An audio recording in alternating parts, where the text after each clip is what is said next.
My name is Isabella. J'ai commencé à m'étirer pour ma santé, et en 3 jours, j'ai déclenché des douleurs dorsales. Maintenant, j'ai 38 ans, et j'ai peur de vieillir. Pine, tu dis que ce n'est pas le vieillissement, juste un manque d'exercice? Pas du tout. Une fois que l'on atteint un certain âge, il est plus facile de blâmer le vieillissement. Comme quand on ne reconnaît plus les acteurs à la mode ou quand tous les mannequins populaires semblent avoir le même visage.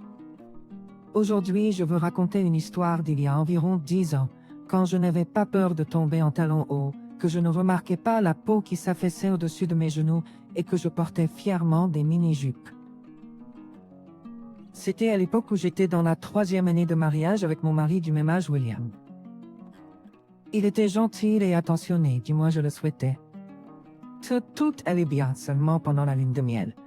Après 3 ans, il est devenu un mari décevant qui n'écoutait jamais, mais obéissait toujours à ses parents. Les parents sont importants. Je ne dis pas de les ignorer complètement. Je souhaite juste qu'il ait la volonté de tenir bon quand c'est nécessaire. Surtout ma belle-mère Camille. Juste après notre mariage, elle a suggéré avec insistance « Ce serait bien de vivre ensemble une fois que vous serez installés. » Quand elle a dit « Ce serait bien, non ?» Je ne pouvais pas simplement accepter quelque chose que je ne ressentais pas. Mais mes beaux-parents ont supposé « Vous devez être heureux de vivre avec nous, non ?» Le problème était mon mari inefficace. Il disait « Vivre ensemble signifierait pas de liberté pour nous. » Mais devant ses parents, il offrait confusément des paroles en l'air comme « Peut-être que vivre avec mes parents n'est pas si mal. » Bien sûr, il n'est pas surprenant que mes beaux-parents, inconscients de la duplicité de mon mari, étaient ravis, disant « Exactement ».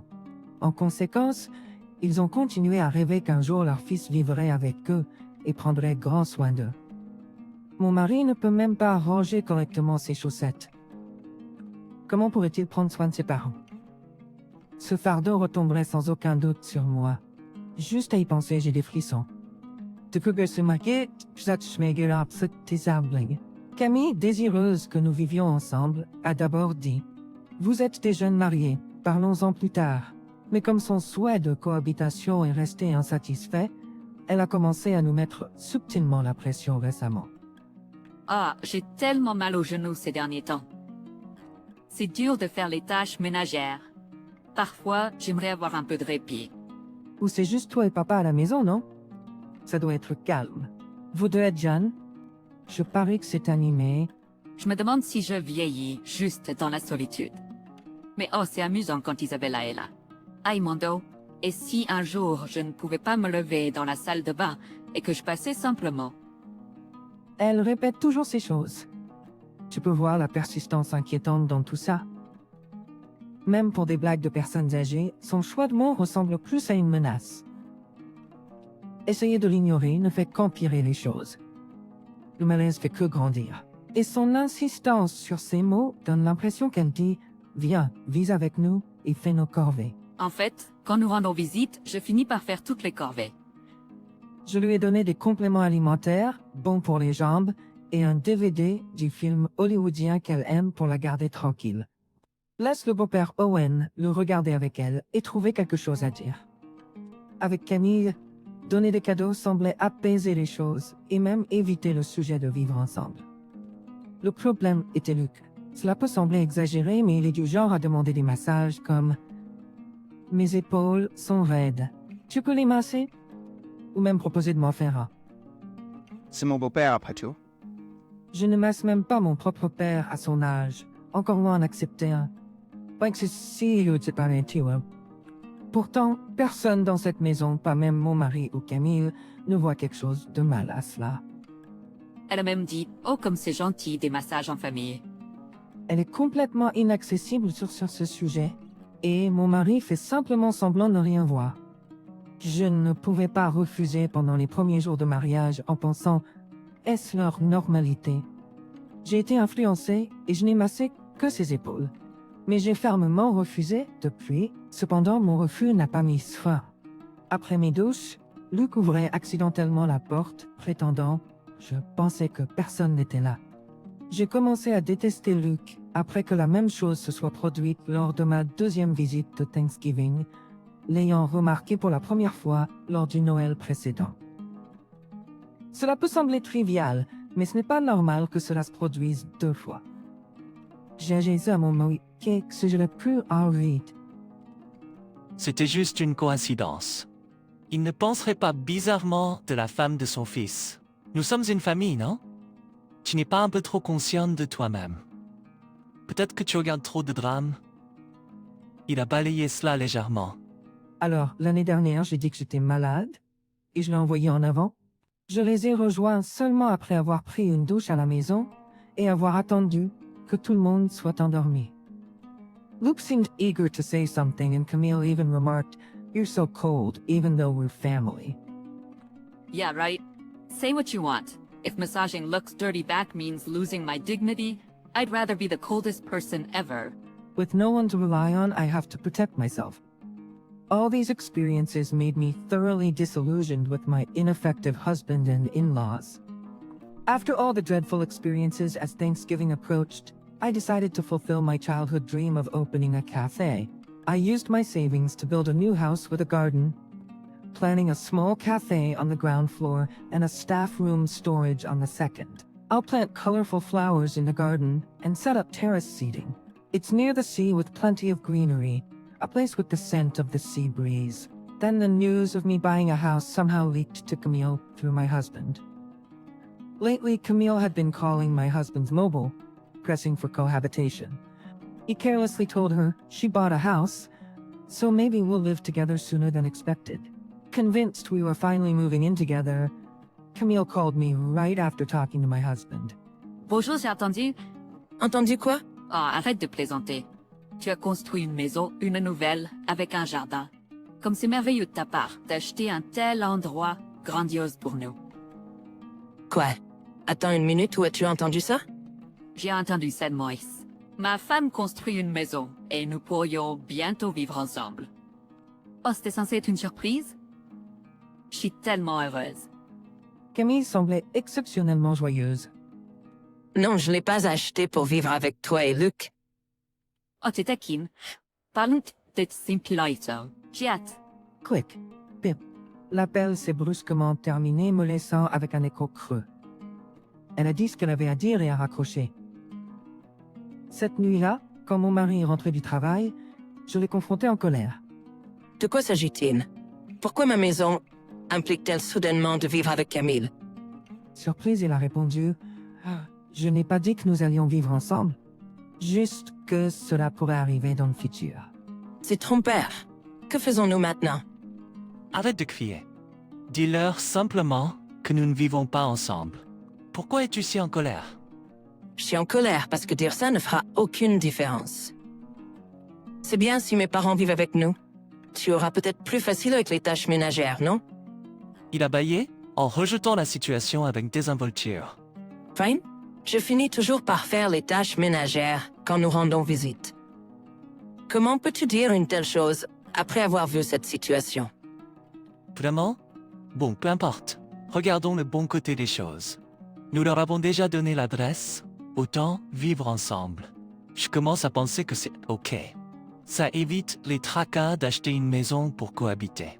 Et je ne perds rien. J'étais sans voix. Les gens peuvent vraiment être laissés, littéralement, sans mots. Si je me laisse faire, je perdrai ma maison de rêve à mes beaux-parents. C'est pas juste une perte, c'est un désastre. Attends, comment connais-tu l'adresse? Je t'ai dit que j'ai acheté une maison, mais je n'ai jamais mentionné l'emplacement. Si tu l'as achetée, elle est aussi à moi, non? J'ai trouvé les documents dans le tiroir de la chambre. J'ai juste regardé là. J'avais verrouillé ce tiroir. La clé était cachée là où je garde mes sous-vêtements. Comment a-t-il découvert? Il a eu le culot de dire qu'il a juste regardé après avoir fouillé dans mes affaires. Je voulais le réprimander pour avoir envahi ma vie privée, mais j'ai dû admettre ma négligence. Pourtant, que Luc et mon mari trouvent un tel endroit caché? Ils sont vraiment comme père et fils. Ils manquent de délicatesse envers les femmes. Sentant un profond dégoût envers mes beaux-parents et mon mari, le désespoir m'a frappé. Dois-je vivre avec mes beaux-parents? Le lendemain, Camille a appelé à nouveau. J'ai essayé de faire semblant de ne pas être à la maison, mais dès que l'appel a pris fin, elle a rappelé, alors j'ai abandonné.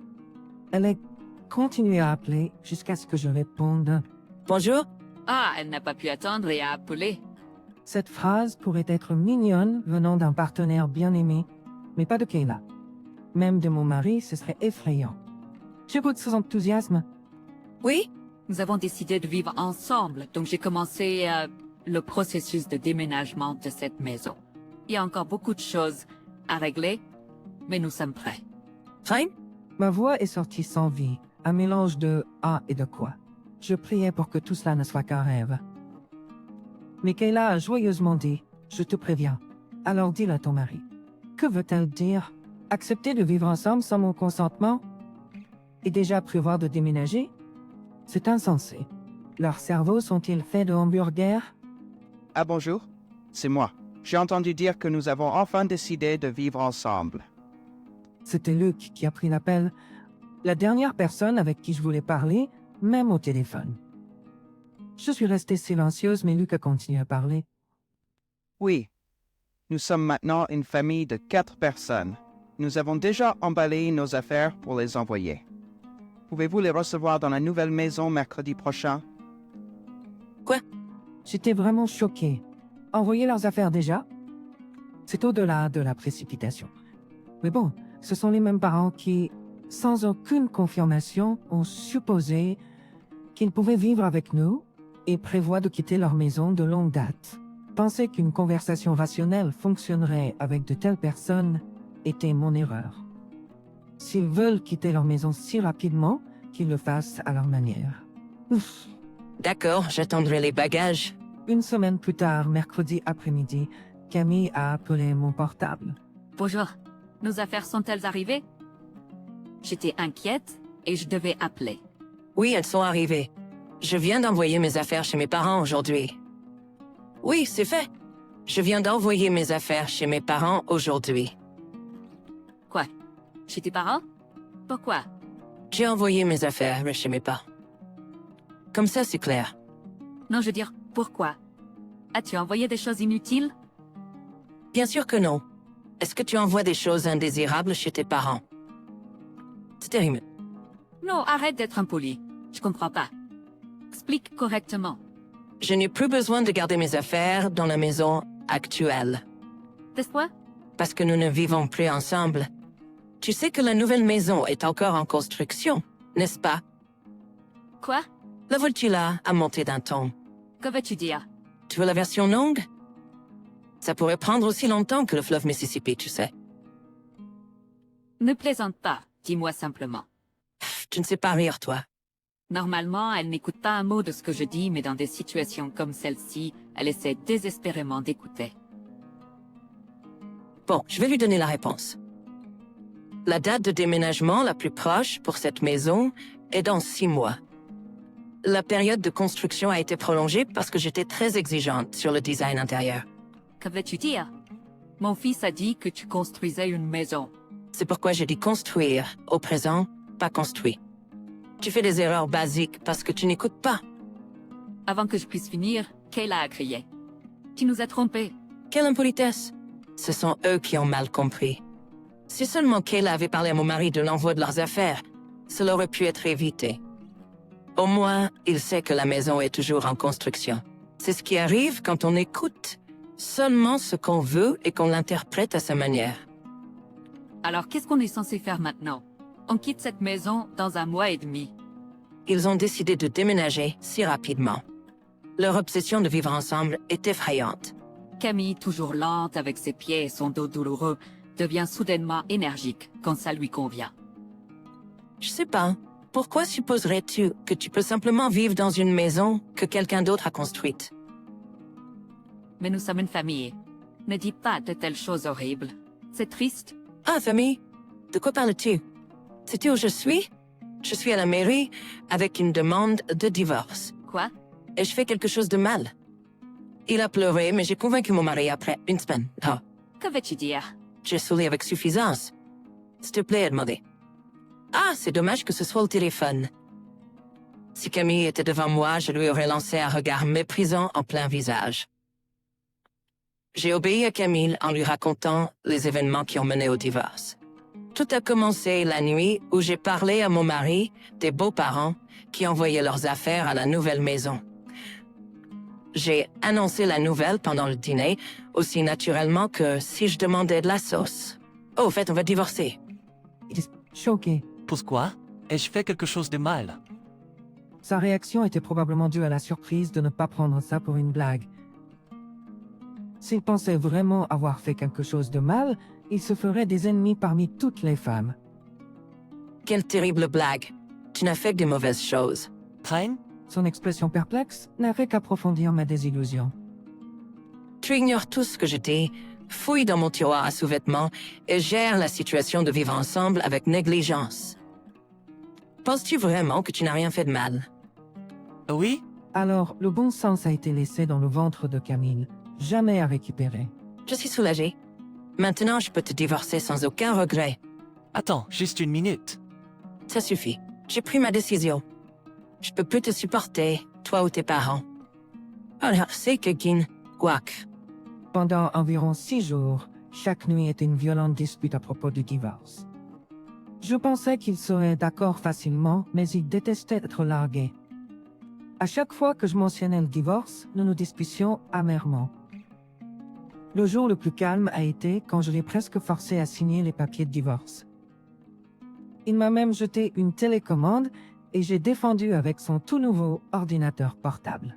Le portable semblait bien, mais il a commencé à faire des bruits étranges quand il était allumé.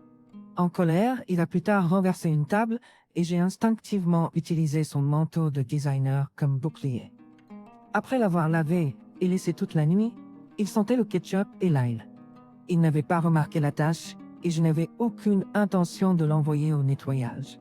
Il n'a jamais rien envoyé au nettoyage, donc je doute qu'il sache comment laver correctement. Un manteau taché de ketchup, comme c'est à la mode. Peut-être choqué d'avoir endommagé 2 objets importants, il a arrêté de m'attaquer physiquement. Il a même perdu son esprit de combat, semblant de plus en plus désintéressé de nos disputes. Il avait abandonné. Après notre match de mort sans grâce il y a 2 jours, il a finalement dit « Divorçons ». Et j'ai gagné à la fois sa signature et une victoire dans la vie. S'il n'avait pas décidé du divorce avant l'arrivée des bagages, mon plan aurait été ruiné. C'était limite, mais je suis contente que tout soit bien passé à la fin. Après avoir tout entendu, Camille a immédiatement dit « Réfléchissons-y ». Non, j'ai longuement réfléchi à ce divorce. Pourquoi devais-je reconsidérer maintenant? Continuer avec cette famille, c'est comme rester à bord d'un navire qui coule. Tu dois être fatigué. Tu ne trouveras pas une bonne famille comme la nôtre, facilement. S'il te plaît, réfléchis-y. Fine. Quelle partie de ta famille est bonne? Je t'ai jamais considéré comme une bonne famille? Quoi? Mon mari et Camille croient vraiment que leurs actions sont pour mon bien. Leur naïveté a besoin d'une limite. Un beau-père qui essaie d'obtenir des massages de sa belle-fille. Une belle-mère qui me pousse à faire toutes les tâches ménagères et un mari qui ferme les yeux. Comment est-ce une bonne famille? Camille, tu te plains toujours de tes genoux et de tes pieds pour me faire les tâches ménagères, mais tu sprintes vers la télévision quand ta star hollywoodienne préférée est à l'écran. Tu es parfaitement en bonne santé. Je sais que tu l'as dit à ton ami au téléphone. Une fois que nous vivrons avec notre fils et sa femme, nous n'aurons plus rien à faire. Une mauvaise fille est comme un aspirateur automatique. À cela, Camille a poussé un cri. Je suis désolé. C'était juste une blague. Pas ce que je pense vraiment, comme un discours de façade à un ami. Je vois, ça ne fait que me mépriser encore plus. Je n'ai pas besoin de beaux-parents qui traitent leur belle-fille comme un appareil juste pour divertir leurs amis. Alors, En réalisant que je ne lui pardonnerai pas, la voix de Camille s'est brisée en larmes. Je suis désolée d'interrompre tes pleurs, mais tes affaires ne sont pas dans la nouvelle maison. quoi? Bien sûr, la maison est encore en train d'être décorée, mais je peux pas les mettre à l'intérieur. Alors où sont-elles? Je les ai laissées devant la nouvelle maison, sur la place de parking de quelqu'un d'autre. Quoi? laisser des choses sur la place de parking de quelqu'un d'autre. Ewan Richard Doven Sturing. Fais quelque chose à ce sujet. De quoi parles-tu? Je viens de finaliser mon divorce, donc je suis maintenant une étrangère pour toi. Tu la pire. Je n'aurais jamais pensé avoir une telle belle fille. C'est bien. Je ne suis plus ta belle fille. Oh, il est prévu qu'il pleuve abondamment à partir de 16 heures. Il commence déjà à bruiner. Mieux vaut récupérer tes affaires avant qu'elles ne soient trempées. Je ne pouvais m'empêcher de rire en imaginant les cartons trempés et le contenu humide. Mais il y a des appareils électroménagers là-dedans. Tu le regretteras. Avant que Camille puisse finir, j'ai raccroché le téléphone. Avec ça, mon divorce était finalisé. J'étais vraiment libre. 10 ans se sont écoulés depuis. Après le divorce, mes anciens beaux-parents et mon ex-mari, frustrés par moi, se sont éloignés à tout moment. Mais environ 3 ans plus tard, mon ex-mari a visité notre nouvelle maison de façon inattendue. Il savait ce que sa vie discrète. Elle lui a tout volé et a fui, le laissant noyer dans les dettes et licencié de son travail pour détournement de fonds. Ensuite, il a eu l'audace de demander une réconciliation pour le soutenir dans ses problèmes en amenant ses parents pour supplier. J'étais complètement désillusionné par mon ex-mari et mes anciens beaux-parents. Naturellement, j'ai refusé fermement avec quelques gifles, mais il était présomptueux. J'ai refusé fermement avec quelques gifles et ils ont été persistants, alors j'ai dû consulter la police. Ça a marché. Ils ne se sont plus montrés depuis, en pleurant pour s'en sortir. Quant à moi, j'ai réalisé mon rêve et je gère maintenant un café dans cette nouvelle maison. J'ai agrandi la zone qui était censée être la salle de repos du personnel en faisant de cet endroit mon foyer et mon lieu de travail. J'avais acheté la maison en prévision d'un futur divorce, assurant à la fois mon rêve et mon gagne-pain. C'était la meilleure décision. Les habitants sont gentils et j'adore vivre ici. Il y a eu un changement dans ma vie personnelle cette année. Je me remarie avec un homme qui gère une entreprise de vente en gros de café. Lorsque mon ex-mari est venu plaider pour une réconciliation, mon désormais fiancé, sentant l'atmosphère tendue, s'est placé devant moi pour me protéger. Après des années à faire face à un mari peu soutenant, une belle-mère égoïste et un beau-père incontrôlable, j'ai réalisé pour la première fois qu'il y a vraiment des hommes qui protègent les femmes. Ce moment m'a fait tomber amoureuse de lui, mais comme il était un contact professionnel, j'ai pris mon temps pour exprimer mes sentiments. C'était Nous avons tous les deux des histoires de divorce. Le sien était dû à l'infidélité de sa femme. En connaissant les luttes passées de l'autre, nous avons construit une relation attentionnée et bienveillante. Avec café à la main, en sentant la brise de mer, nous profitons de jours paisibles ensemble. La vie ordinaire est bonheur.